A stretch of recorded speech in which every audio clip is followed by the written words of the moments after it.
वंचित युवा आघाड़ी का बड़ा दनका, जिला परिषद की काम वाटप सभा रद्द। फिर से भ्रष्टाचार मत करना लिखकर निर्माण विभाग को दी चेतावनी।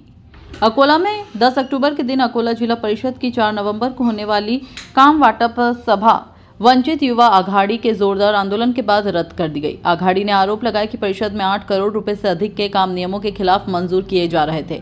कार्यकारी अभियंता पीपी इंगले को कालिख फासने की चेतावनी देने के बाद सोमवार को युवा आघाड़ी के कार्यकर्ता उनके कार्यालय में पहुंच गए और 2 बार धरना आंदोलन किया।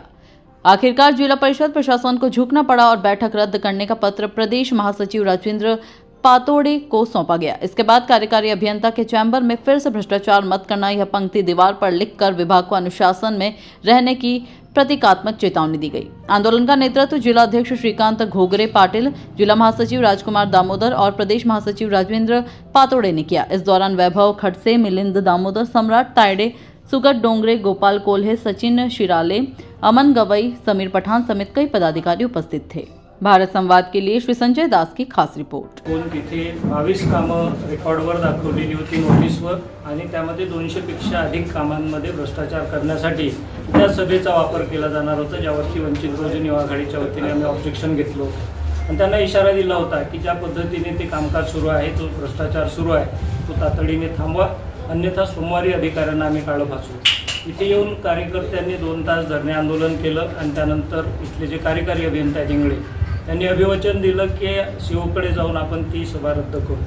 तिथे गेल्यानंतर सीओंना अचानक अधिकारी असल्याचा भास झाला। इथे भ्रष्टाचार सुरू आहे, त्यावर ते अधिकारी नाहीत, मात्र अधिकाऱ्याला काळं फासण्यासाठी जेव्हा कार्यकर्ते आले तेव्हा अधिकाऱ्याच्या तोऱ्यात त्या बोलायला लागल्या म्हणून आम्ही बायकॉट करून इथे निघून आलो।